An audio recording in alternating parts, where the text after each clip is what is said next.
mengenai Borel sets, teman-teman ya.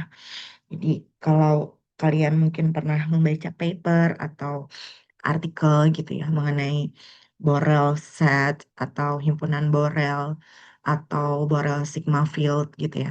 Itu adalah konsep yang kita pelajari hari ini seperti itu. Jadi kita hari ini fokus untuk mempelajari konsep dari Borel set itu sendiri ya teman-teman. Nah, sebelum kita mencoba melihat lebih jauh mengenai teorema yang ada di dalam Borel set, kita coba review kembali ya tentang apa konsep-konsep yang sudah kita pelajari kemarin dan juga eh, konsep mengenai sigma field.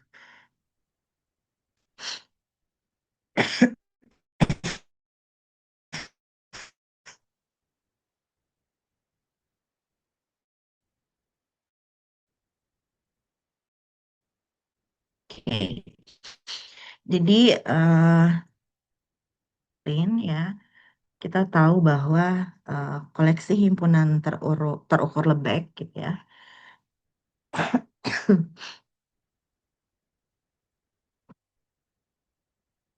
Koleksi himpunan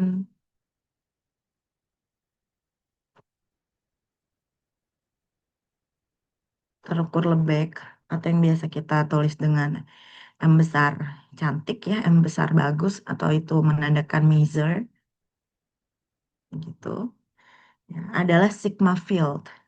Oke,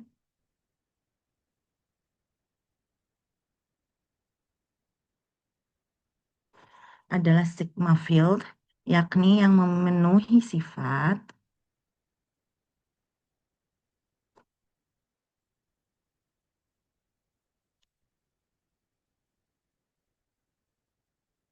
ada sebanyak tiga kemarin ya sifatnya itu. Yang pertama adalah bahwa himpunan bilangan real itu juga measurable atau anggota M. Yang mana kemarin sudah saya sampaikan bahwa ini ekuivalen dengan no set anggota M atau no set measurable begitu. Lalu yang kedua adalah jika E anggota M, oke, internet saya unstable. Kalau sudah mulai hilang suaranya, kasih tahu ya. E komplement juga merupakan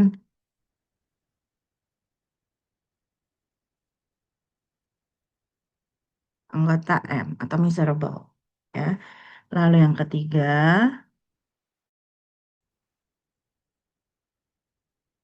jika E1, E2, dan seterusnya ini merupakan anggota M juga, maka union ya gabungan EN sorry dari EN ya, ini juga measurable ya atau anggota atau terukur Lebek. Nah, jadi yang kita review pertama itu ya bahwa ternyata koleksi himpunan terukur Lebek itu adalah sealed jika memenuhi tiga sifat ini.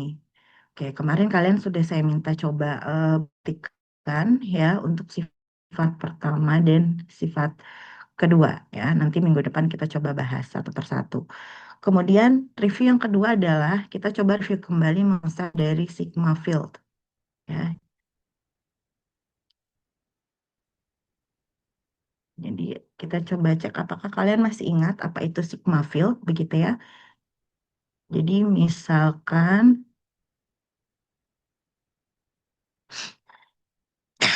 saya punya S teman-teman. S ini adalah himpunan beranggotakan satu, dua, tiga, empat. Lalu saya punya G. G itu adalah himpunan terdiri dari himpunan kosong, kemudian himpunan satu dua anggotanya, lalu S. Oke. Apakah G merupakan sigma field, teman-teman?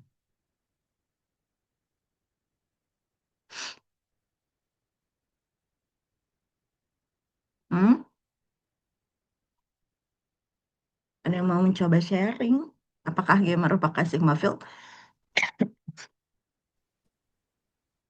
Bukan, Bukan, Fikri. Mengapa dia bukan merupakan sigma field?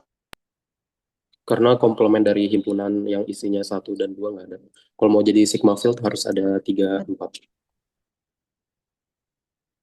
Oke, betul ya. Karena komplement dari satu dua ini nggak ada komplemennya. Ya, tidak ada komplemennya. Ingat syarat dari sigma field itu ada tiga ya. Nah, yang kedua itu syaratnya adalah bahwa jika A sembarang himpunan dari S, maka harus ada, jika A adalah anggota dari sigma field, begitu maka A komplement juga harus merupakan anggota dari sigma field. Sehingga G di sini itu tidak bisa menjadi sigma field, seperti itu. Nah, sekarang misalnya kita tambahkan komplement dari himpunan yang beranggotakan satu 2. Berarti komplemennya siapa? Himpunan yang isinya tiga dan empat. Oke, bagus Fikri ya. Jadi misalnya saya buat yang baru, saya beri nama F1 gitu ya. Lalu saya tambahkan anggota di dalamnya. Ada himpunan kosong, kemudian himpunan beranggotakan satu 2, kemudian 3 dan 4, lalu S. Nah, maka karena ini merupakan komplement dari yang himpunan berisikan satu 2 atau beranggotakan satu 2, sekarang ini berupa sigma field. Seperti itu ya. Sekarang kalau misalnya saya buat lagi eh, G1 di sini. Misalnya G1 itu adalah himpunan kosong.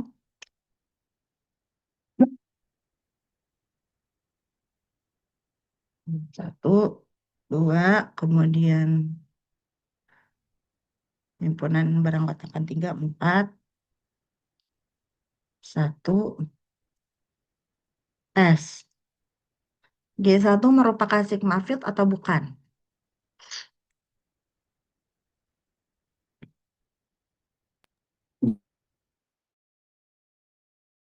Bukan, Bu. Bukan juga. Karena Kenapa? eh, himpunan yang isinya satu itu nggak punya komplement. Oke, ya ini nggak ada komplemennya juga.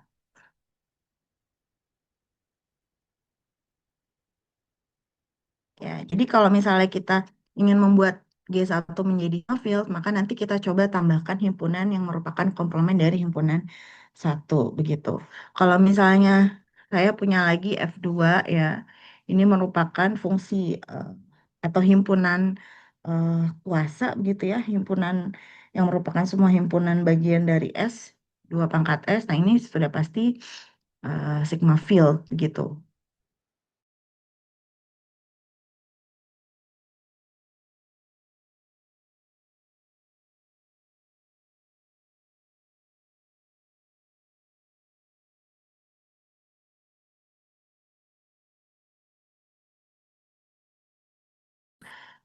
F1 dan juga si F2 gitu.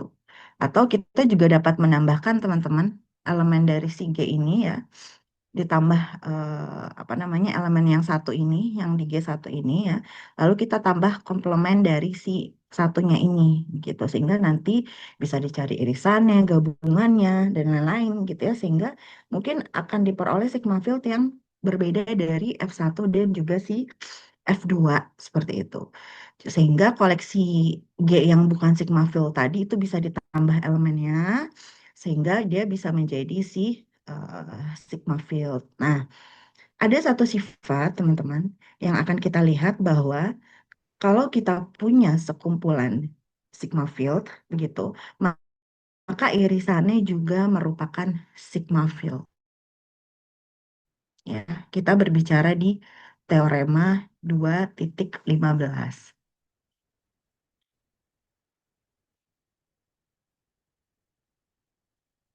Kembali ke buku dulu ya.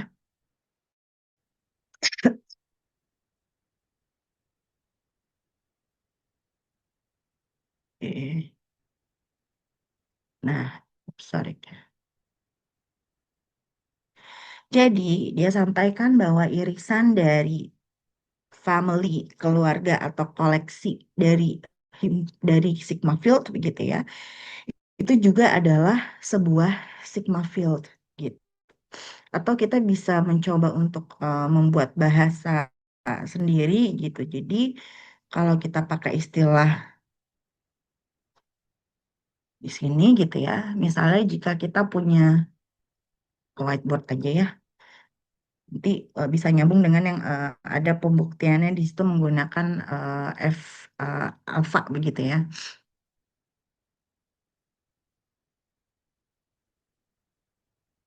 Jadi kalau misalnya kita coba bahasakan sendiri si teorema 2.15 yang tadi berbunyi bahwa irisan dari keluarga atau koleksi sigma field adalah juga sigma field, maka saya bisa buat menjadi jika F cantik gitu ya, F alpha adalah sigma field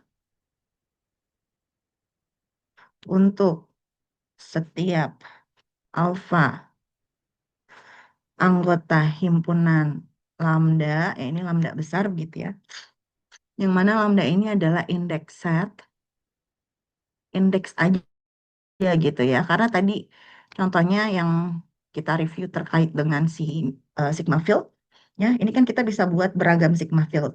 Jadi alfa di sini adalah indeks yang menunjukkan beragam himpunan gitu ya, nanti himpunan yang merupakan sigma field gitu. Indeks aja, jadi di sana hanya indeks saja yang mungkin dibuat seperti itu. Nah, ini yang untuk setiap alfa anggota eh, lambda begitu, jika bla bla bla bla, maka oke, maka irisan ya,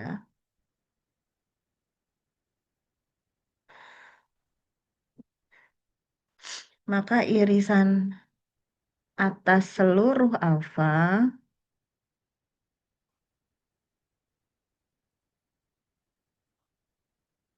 dari F alfa, atau kita tulis seperti ini irisan bahwa alfa elemen atau anggota dari lambda dari F alfa juga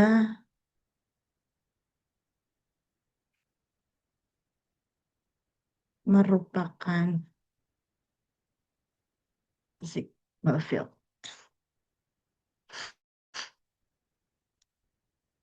ya.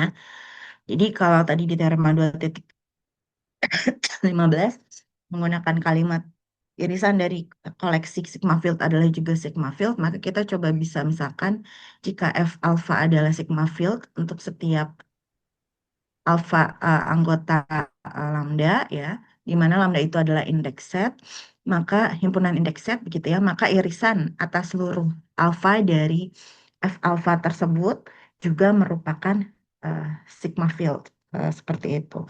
Jadi kita boleh gitu ya menuliskan teorema 2.15 itu dengan bahasa sendiri seperti ini begitu. Nah, lalu bagaimana coba kita membuktikan teorema 2.15 ini seperti itu ya. Kita coba lihat bukunya. Oh, sorry, belum share screen.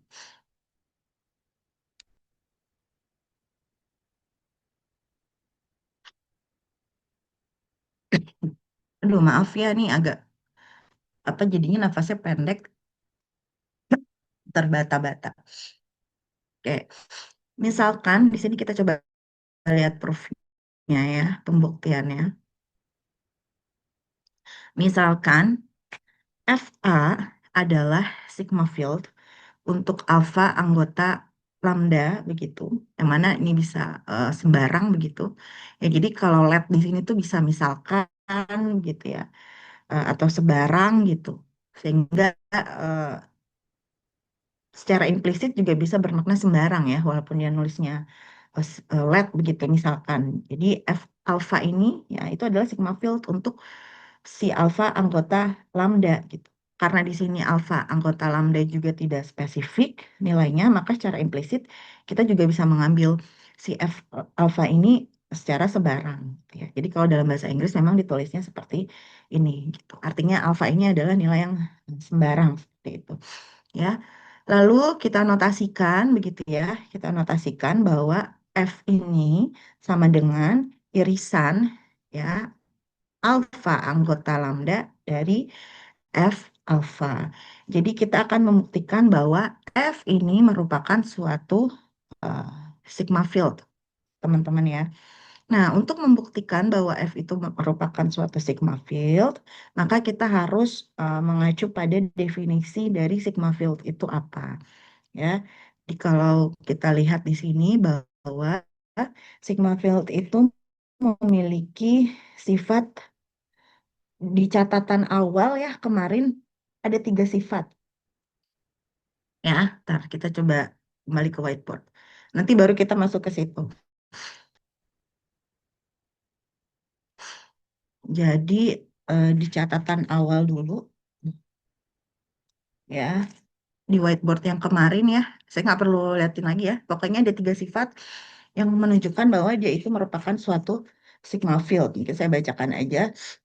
Yang pertama adalah bahwa himpunan kosong itu anggota sigma field. Lalu kedua, A yang mana itu adalah himpunan bagian begitu ya, merupakan anggota sigma field jika dan hanya jika jika dia sigma field maka si komplemennya juga sigma field begitu. Lalu kalau kita punya A1, A2 dan seterusnya maka unionnya juga merupakan anggota sigma field. Nah, itu adalah 3 sifat yang menunjukkan bahwa dia sebuah sigma field seperti itu. Nah, sekarang kita coba buktikan untuk si F itu adalah suatu sigma field. Kita kembali lagi dulu ke bukunya. Untuk yang pertama di sini,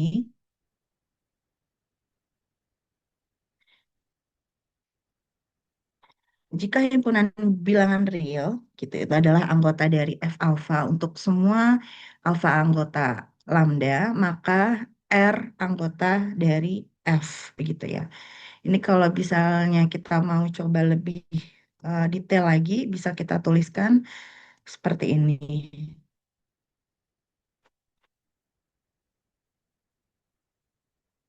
Untuk apa namanya biar muncul bentuk irisannya gitu ya.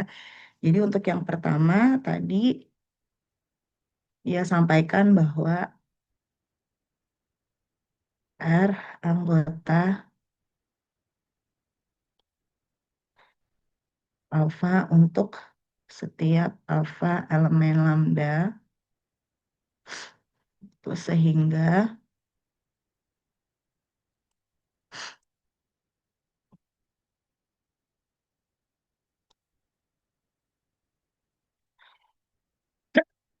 R anggota F gitu ya.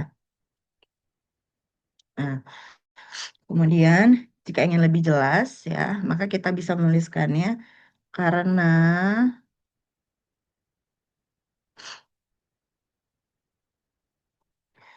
F alpha ya itu adalah sigma field untuk setiap alfa anggota lambda gitu ya. Maka R anggota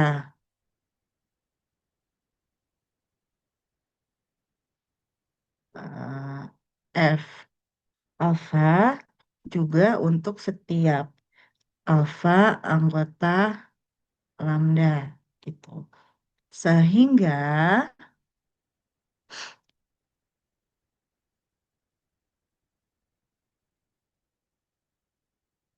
Oke.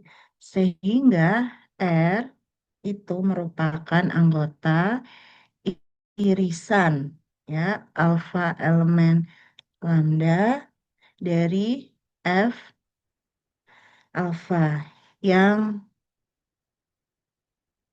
tidak lain adalah si F. Nah, tadi kan di teorema 2.15 ya bahwa F sama dengan irisan dari eh, F alfa gitu ya untuk alfa anggota si lambda. Nah, sekarang untuk yang nomor satu ini sudah terbukti. Jadi ketika R anggota dari FA gitu ya, setiap alfa anggota lambda ya, sehingga si R-nya itu juga merupakan anggota si F begitu. Jadi untuk yang ini diganti dengan F gitu, sehingga R juga merupakan anggota dari F ya. Kemudian yang kedua adalah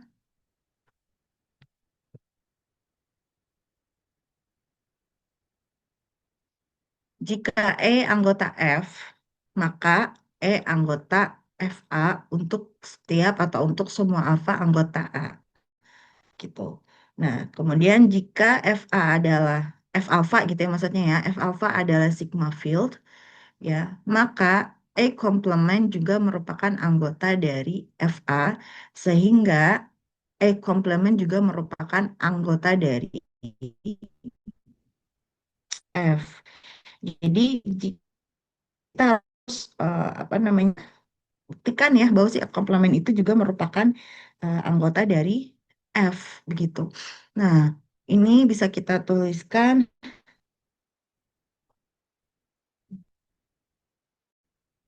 eh,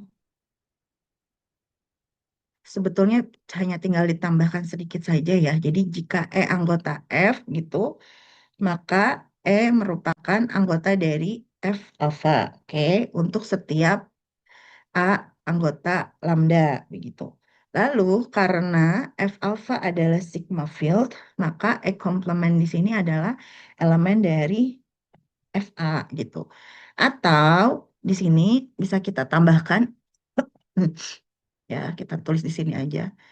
Sebelum masuk ke sini ya, kita coba tuliskan atau di sini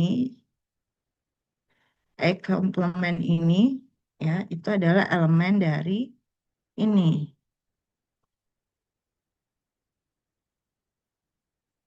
irisan alfa anggota lambda dari si FA. Nah, seperti itu. Ya, sehingga selanjutnya yang bagian kanannya bisa kita jadikan sebagai F, teman-teman. Dengan demikian bahwa si E komplement itu juga merupakan suatu eh, sigma field ya. Nah, kemudian yang nomor tiga di sini, jika EK anggota F gitu ya, untuk K-nya satu, 2, dan seterusnya, maka EK itu adalah anggota dari F alpha untuk semua alfa dan K begitu. Sehingga gabungannya atau unionnya dari si EK ini juga merupakan F alpha atau union dari EK anggota F begitu ya untuk semua alfa begitu. Jadi kalau digabung ternyata semua unionnya ini juga merupakan anggota si F teman-teman ya. Nah, jadi ini adalah tiga step kita membuktikan bahwa memang F ini merupakan suatu sigma field ya. Atau irisan bahwa irisan dari si FA itu adalah suatu eh, irisan dari keluarga sigma field gitu itu adalah sigma field itu sendiri ya dengan mendekati definisi sigma field itu sendiri sebetulnya yang sudah kita pelajari di catatan awal begitu. Nah, sebelum kita masuk ke definisi 2.5, kita coba kembali ke whiteboard ya sebelum kita masuk ke definisi Borel itu sendiri. Ini nanti 2 dan 3 kalian sudah oke ya. Ini hanya menambahkan tadi poin nomor satu aja biar kelihatan lebih detail. Nah,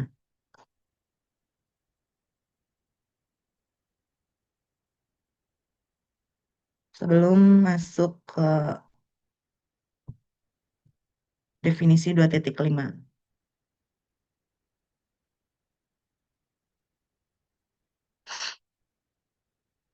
Ya.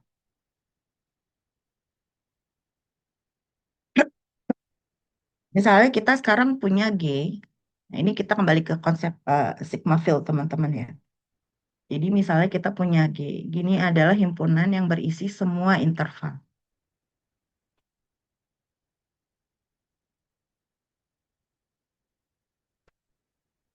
Baik dia itu merupakan interval yang terbuka, baik dia merupakan interval yang tertutup, setengah terbuka, setengah tertutup gitu ya.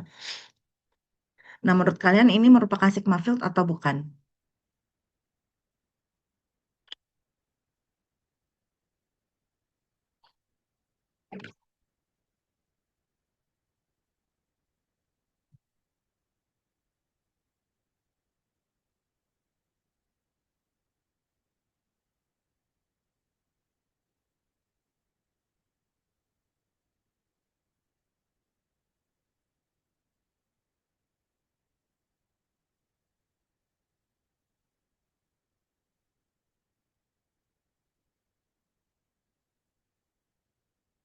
Bukan ya teman-teman ya. Jadi dia bukan merupakan sigma field. Dia juga tidak ada semesta di sini. Punah semesta maka ini tentu bukan merupakan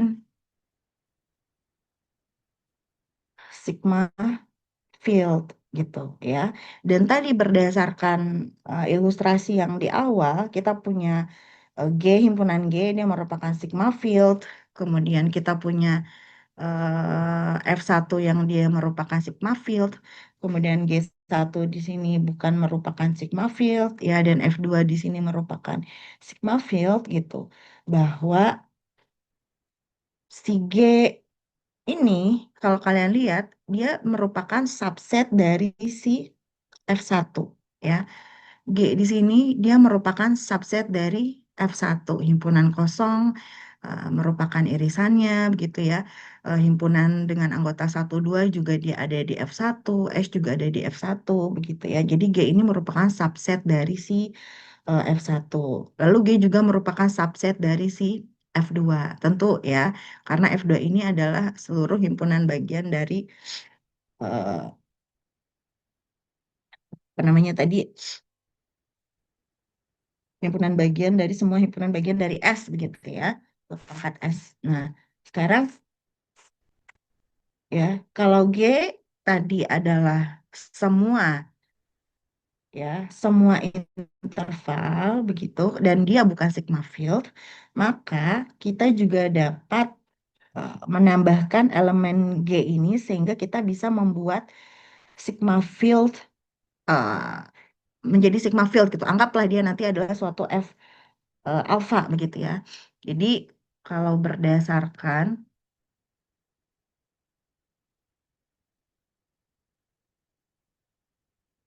ini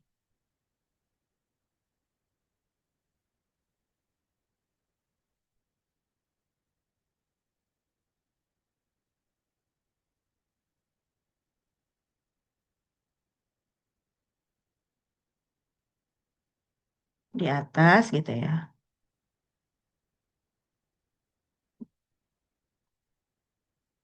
terlihat bahwa G ini merupakan subset dari F1 begitu ya. Lalu G juga merupakan subset dari atau himpunan bagian dari F2 begitu.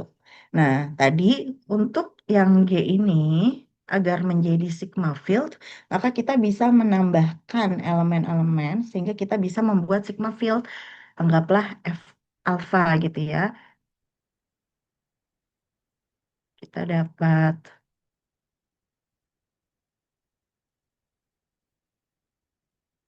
elemen agar dapat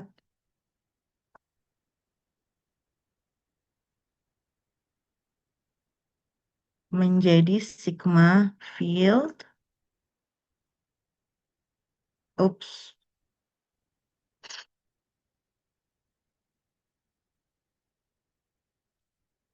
misal adalah si FA. Sehingga si G ini ya, sehingga G itu merupakan subset dari si F alpha yang baru ini ya teman-teman ya, yang merupakan anggota himpunannya adalah semua interval gitu. Jadi kita sebetulnya belum atau tidak dapat membayangkan ya anggotanya apa gitu karena kan semua interval gitu ya. Tapi paling tidak himpunan kuasa masuk gitu. Jadi kalau sekarang kita bayangkan yaitu adalah semua interval ya. Jadi intervalnya boleh terbatas, boleh tidak terbatas, boleh tertutup, boleh terbuka gitu ya, atau setengah terbuka atau setengah tertutup, tapi itu bukan sigma field gitu. Tapi kita dapat membuat si F alpha itu nanti menjadi suatu sigma field dengan menambah elemen si G ini sehingga bisa menjadi si sigma field. Nah, F alpha ini yang dapat apa namanya dibuat gitu ya, itu umumnya nggak cuma satu ya, karena tadi seluruh kemungkinannya masih banyak gitu ya. Apa namanya semua interval itu kan banyak sekali ya kemungkinannya batas bawah batas atasnya begitu dan bentuk himpunan yang akan dimasukkan itu kan banyak sekali sehingga si F alpha ini ya F alpha yang dapat dibuat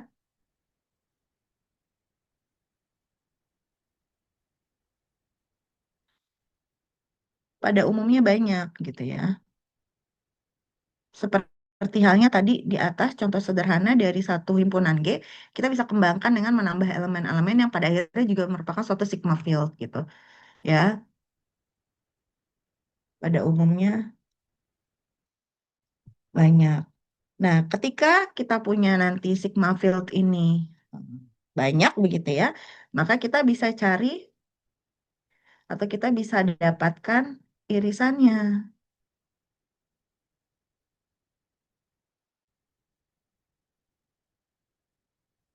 Irisannya inilah yang dinamakan sebagai Borel sigma field, teman-teman. Nah, ini adalah konsep umum dari si Borel sigma field gitu. Sehingga kita bisa masuk ke dalam definisi 2.5 ya. Jadi kembali lagi coba kita lihat, misalkan kita punya G himpunan yang berisi semua interval begitu ya. Dia bukan sigma field gitu. Dan tadi berdasarkan ilustrasi sebelumnya, ketika kita punya suatu himpunan, dia bisa merupakan subset dari himpunan sigma field yang lain seperti itu. Nah, ketika kita punya G yang merupakan himpunan semua interval, ya kita bisa menambahkan elemen agar agar si G itu bisa menjadi suatu sigma field. Ya, tadi notasi di atas, misalnya anggota dari sigma field atau family dari sigma field itu adalah F alpha begitu ya. Nah, dengan melihat bahwa G ini anggota himpunannya adalah semua interval yang sangat banyak begitu, maka eh, banyaknya sigma field yang bisa dihasilkan juga banyak gitu ya. Jadi pada umumnya sigma field ini tidak hanya satu, tapi bisa lebih dari satu. Nah, ketika membuat beberapa sigma field, maka kita akan mendapatkan irisannya. Irisan dari sigma field itu disebut sebagai Borel sigma field.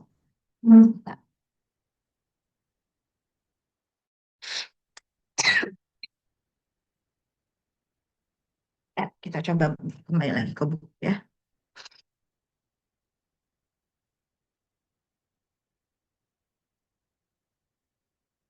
Oke, ini adalah definisi dari eh, Borel sigma field ya, teman-teman. Jadi dinotasikan di sini B-nya B. Ada yang bilangnya B cantik ya, ada yang bilangnya B bagus ya, tapi teman-teman paham ya, maksudnya B-nya bentuknya yang seperti ini, bukan yang notasi Greek begitu. Nah, B ini di sini merupakan irisan dari F ya. B ini merupakan irisan dari F, di mana F ini adalah sigma field yang memuat seluruh interval. Nah, itu ditulisnya seperti ini ya.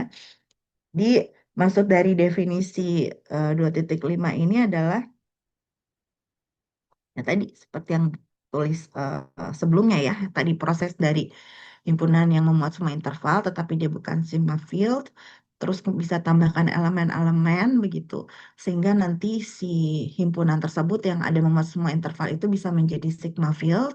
Nah, ketika kita buat banyak sigma field maka akan ada irisannya gitu ya. Dan ketika kita peroleh irisannya maka dia disebut sebagai Borel sigma field atau yang biasa dinotasikan dengan si B begitu.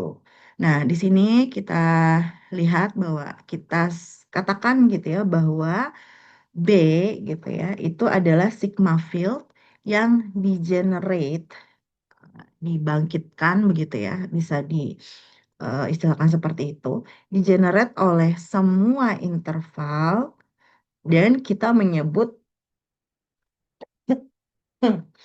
aduh, sorry ya.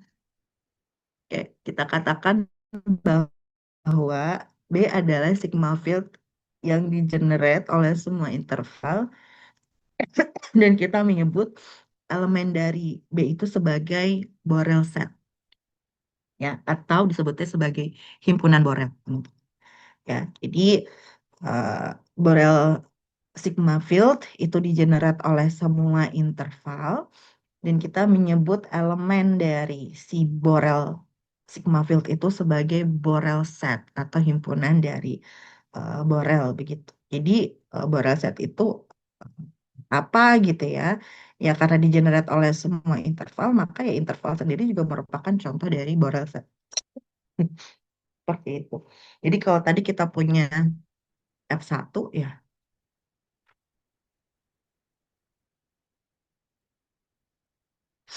Nah,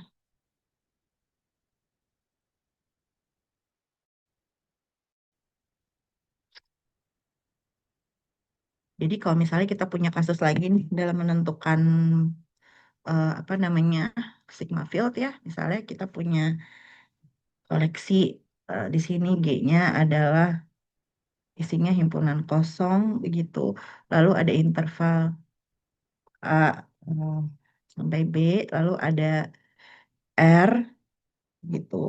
Nah, ini juga bukan sigma field. Ini memuat interval ya. Ini bukan sigma field. Ini interval, artinya dia himpunan. Nah, agar dia menjadi sigma field, nah ya, apa yang harus kita tambahkan teman-teman di sini?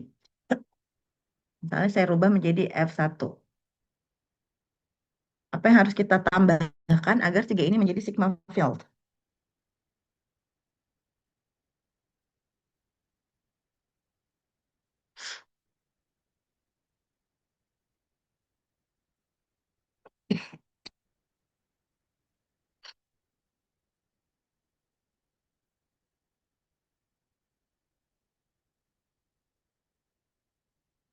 Gimana?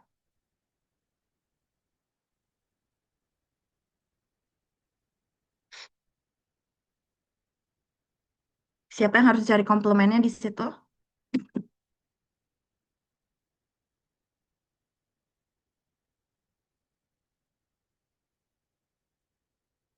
Jadi, kalau misalnya kita buat suatu garis bilangan, ya misalnya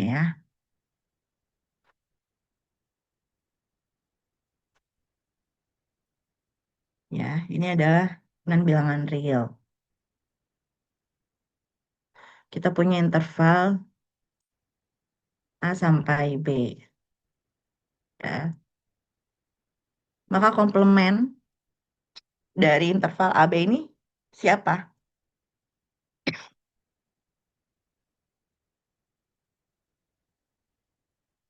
Hmm? Himpunan yang Ini misalnya isinya, negatif tah hingga, ini tah hingga. Ah, gimana Fikri? iya Bu, jadi himpunan yang dari negatif tak hingga sampai A dan Mm-mm. eh, dari B sampai tak hingga. Oke, good. bakery ya. Ini adalah komplemennya dari interval AB. Ya, sehingga kalau ingin dibuat jadi sigma field, misalnya kita coba tuliskan sebagai F1, maka dia menjadi himpunan kosong, begitu ya. Lalu interval A sampai dengan B, kemudian misalnya di sini himpunan dari negatif tak hingga, intervalnya sampai dengan A, saya nulisnya seperti ini, ya, gabungan ya, negatif tak hingga sampai A, dan B sampai dengan Tahingga begitu, baru R. Nah, ini sekarang sudah menjadi sigma field. Nah, kalau tadi kita berbicara Borel set, ya, di mana Borel set itu merupakan eh, himpunan bagian dari Borel sigma field gitu ya. Maka si ini juga merupakan Borel set. Nah, ini Borel set ya. Ini Borel set. Ini juga Borel set. Begitu ya. Jadi Borel set itu adalah eh, di elemen dari Borel eh, sigma field, teman-teman ya. Nah, konsep ini, oh ada chat,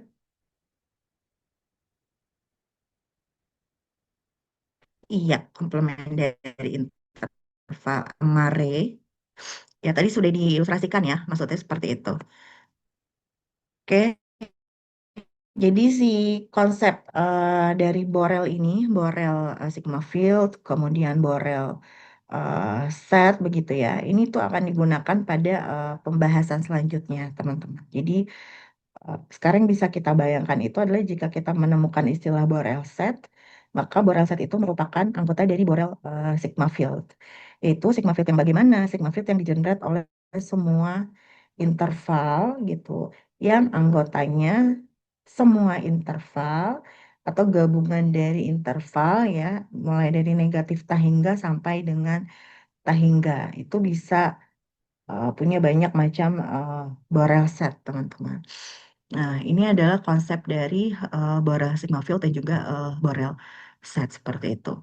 Nah, itu adalah eh, topik tentang Borel set ya, tidak banyak. Jadi eh, kalau untuk selanjutnya ini ya tidak terlalu dipelajari ya, karena saya juga menyesuaikan dengan materi yang disampaikan di kelas sebelah. Jadi biar tidak jomplang gitu. Dan untuk Borel set itu sampai dengan definisi 2.5 saja ya. Tapi kalau teman-teman mau coba mempelajari untuk teorema dan seterusnya ini silakan saja, tapi tidak dibahas secara khusus begitu. Sehingga nanti next pembahasannya adalah sudah masuk ke dalam definisi probabilitas yang nanti akan kita kaitkan dengan measure teori gitu ya, teori ukuran atau teori Lebesgue atau semua istilah atau konsep yang sudah kita pelajari sebelumnya seperti itu. Oke, silakan kalau ada yang mau didiskusikan terkait dengan Borel, semoga bisa dipahami ya. Mohon maaf juga ini saya lagi kurang fit jadi eh, apa namanya mungkin jadi kurang optimal gitu menjelaskannya. Kalian luring ya jam 10 ini ya?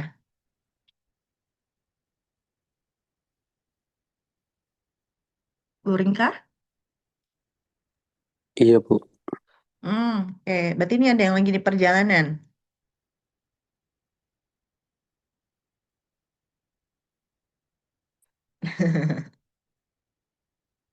Gak apa-apa kalau emang lagi di perjalanan ya. Jadinya nih ada yang bios kayaknya nih. Oke, iya nggak apa-apa. Saya juga minta maaf karena tidak bisa luring ya. Jadinya kalian juga mungkin sambil ada yang di jalan dan lain sebagainya. Jadi mungkin saya cukupkan aja daripada kalian di jalan apa namanya. eh, jadi nggak fokus juga ya.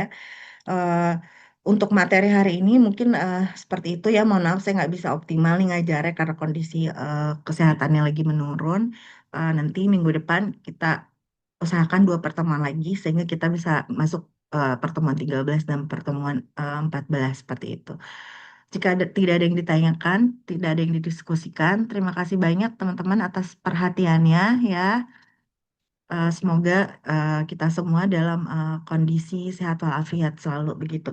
Hati-hati semuanya. Wassalamualaikum warahmatullahi wabarakatuh. Selamat pagi. Terima kasih doanya. Bisa izin live ya.